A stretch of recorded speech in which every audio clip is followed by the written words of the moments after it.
What's up, people? Good morning. We are on to the next one. We are on to the next position to look at in free agency, and today it is right guard. Specifically, right guard. And yes, that does actually matter. Maybe a little bit more than people like me even initially thought a year or two ago. So, Seahawks, you look at the offensive line, you're pretty happy with what's going on at the tackle spots. Seems like things are going as hoped there. But the interior, we got to figure this out, right? We got to sort through some stuff. I already talked about center. Now we got to spend a little bit of time on his neighbor, the guy to the right guard. As of right now, we do have a right guard on the roster, but it's Gabe Jackson. We all know that Gabe Jackson is unlikely to be on the team when the season starts. He is a very obvious cut candidate. And even if he is somehow on the team, one way or the other, you can't count on him to finish a game ever. His body just can't do it. So even if we kept Gabe Jackson, there's no way we can go through this offseason without bringing in another quality right guard. And honestly, I think the most likely outcome here is that we're going to release Gabe Jackson. He's going to retire because his knee is messed up.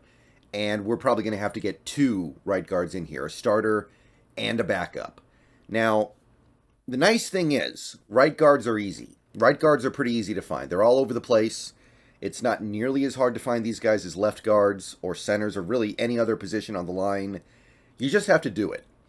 But, that being said, while that's a perfectly reasonable way to find a decent right guard, I think there is at least some conversation to be had around the idea of having a great right guard.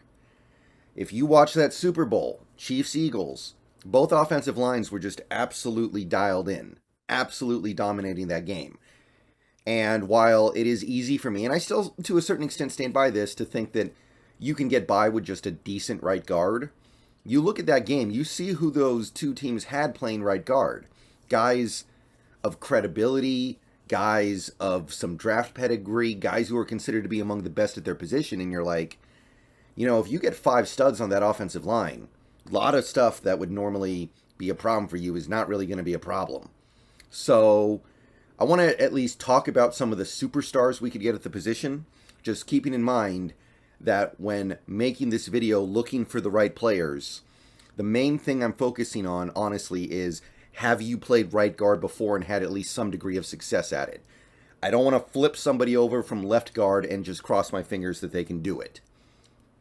We've tried to do that before with other players, and it rarely works out. So with that being said, let's jump in, starting with, in my opinion, the belle of the ball. This guy, to me, is the best right guard on the market. It's Isaac Seumalo, and you guys probably are familiar with this guy's work because he was part of that dominant Eagles offensive line all season, including in the Super Bowl.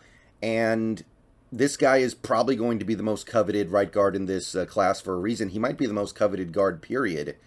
Played over 1,100 snaps at right guard this year, and his grades were fantastic. He was considered to be one of the best in the league at his position.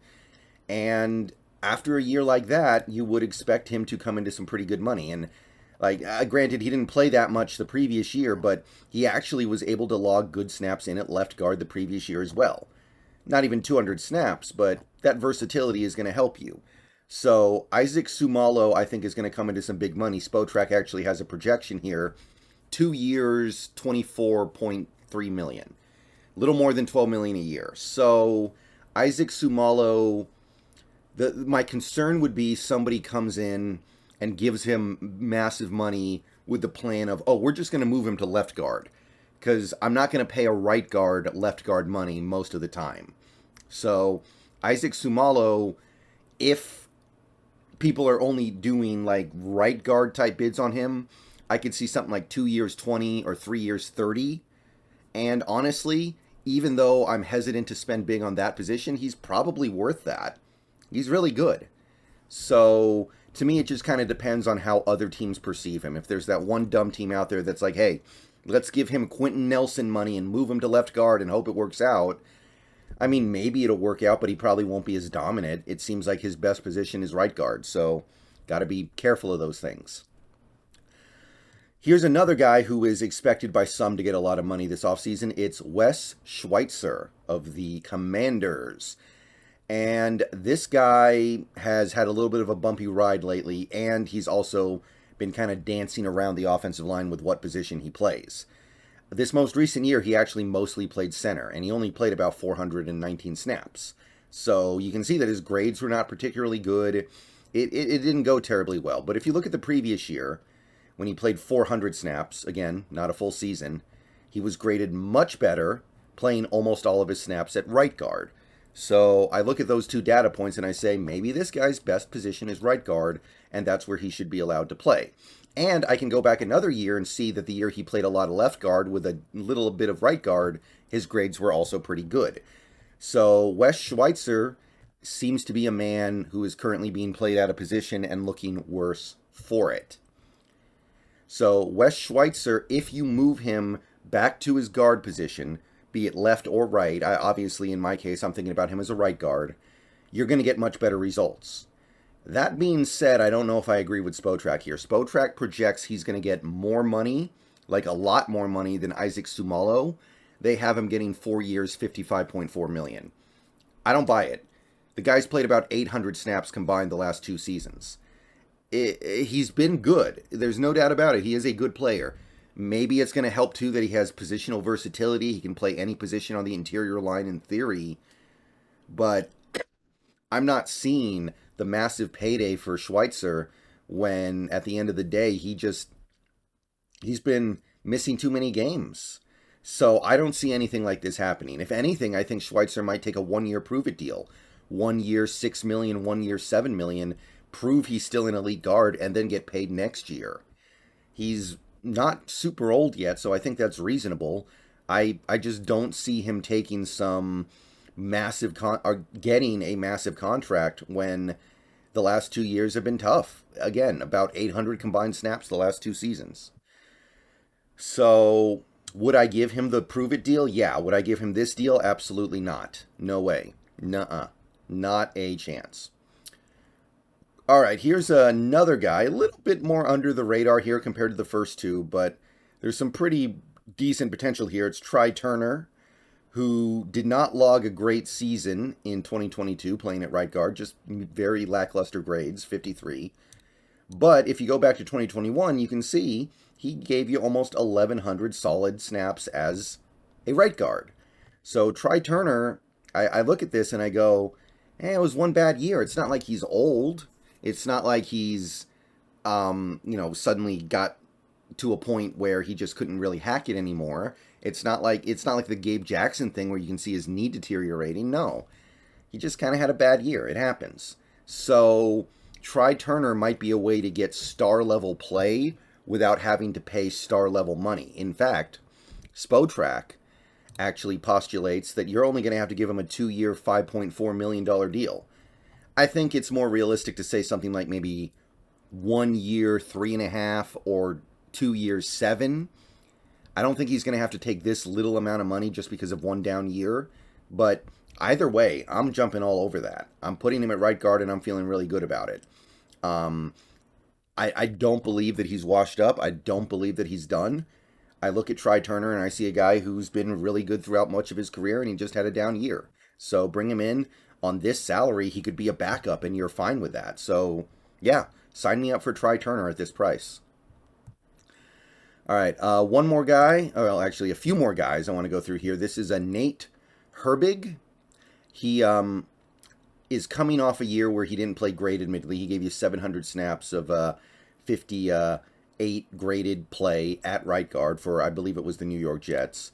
But if you go back just 1 year, you can see that he did log a very respectable year for, I believe this was the Eagles, 68. Now, maybe it's a little bit of a concern that it was with the Eagles, because then he gets to play, literally, when you're a right guard on the Eagles, you're playing Jason Kelce on your left and Lane Johnson on your right. I mean, my God, life is easy when you're a right guard in Philly right now. But Nate Herbig did play respectably well, and it seems to me that right guard's probably his native position. He certainly has the size for it. And as you can see, he even has a little bit of guard versatility. He did play some left guard well, a good amount of left guard, really, back in 2020. So after having a little bit of a down year and probably being looked at as a guy who was a product of the system in Philly, honestly, you might be willing to able to get him for like 2 years, 7 million, 2 years, 8 million. He's still young, by the way. He's only going to turn 25 this year. So Nate Herbig, I would definitely have high on my list. He's not going to cost a lot of money, and he's played like a stud before. I know that the Studley play was probably circumstantial, but Nate Herbig, I think, would be brought in and immediately be a starter, given his level of play the previous years before the Jets. Then we got Evan Brown of the Detroit Lions, and this guy also very seasoned at right guard. He played 700 snaps at right guard in 2022. Play was a little inconsistent. Grade overall of 65, though, respectable. Much better at run blocking than pass blocking, which kind of run of the mill for a right guard, right? Now, the previous year he played center, and he actually was graded out a little bit better. So maybe the right play would be to look at Evan Brown as a center. I don't know. It's really hard to know yet. You go back to previous years, by the way, he barely played. I can't really learn anything from that. But, hey, I mean, we need a center too. So if you bring in Evan Brown as a guard and he emerges as your best center, that's not the end of the world, right? So Evan Brown, I think he's got to at least be a consideration here. And Spotrac actually thinks he's going to get paid pretty good money this year. They're giving him nearly 11 million bucks a year. 3 years, 32.7, call it. I don't know if he's going to get that. I mean, his play was not graded out especially well, but he was part of that really good Lions offense. So it's very possible that people look at that and they go, hey, that guy was part of that really good Lions offense, therefore he must be a really good guard. So I'm not really willing to match this kind of money, but if you're talking about something like 3 years, 27, yeah, I'm definitely at least open to it. Next up, we have Nate Davis of the Tennessee Titans, one of 2 really good guards from the Titans who's going to be available this offseason. He gave you a respectable, solid season in 2022, playing exclusively at right guard, grade of 70.6. Year before that, another pretty good grade, playing all right guard. So he is a pure right guard. He's not huge, though, by the way, which this is kind of the interesting thing we need to figure out here. What does Waldron want from his right guard? Because traditionally the right guard is the mauler, the 330, 340-pound guy. But we know that Waldron's offense likes mobile offensive linemen, and we're already down 1 mobile offensive lineman because of Damian Lewis. Does he want a right guard who's a little bit leaner? That's possible. So Nate Davis, also going to be an intriguing option for teams this offseason. He's coming out at kind of a mid-level cost, according to Spotrac, 3 years, 22.4, so 7.4 million a year. If he's going to give you upper-level right guard play, you don't have to do it, but I would not hate doing it at all. If you could get that down to like 3 years, 21 million, all the better. But I think that price range is just about right for a guy of this caliber. He's a good player and has the opportunity to maybe even become great. He's still relatively young.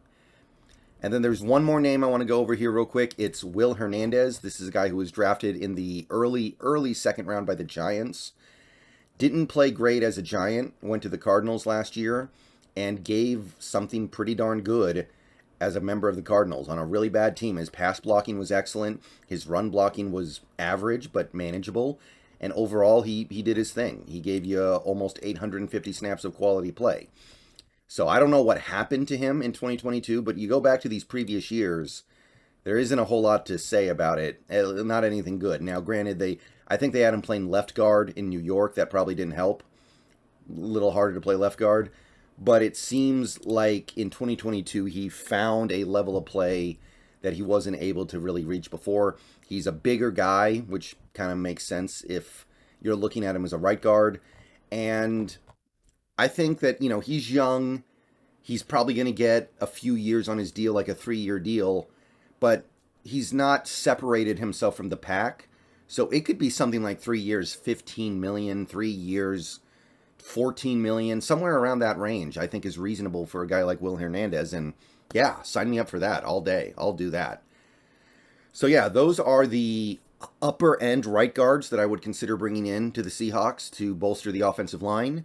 Later today, we will take a look at some potential backup level or maybe low floor, high ceiling guys. See you guys later. Go Hawks.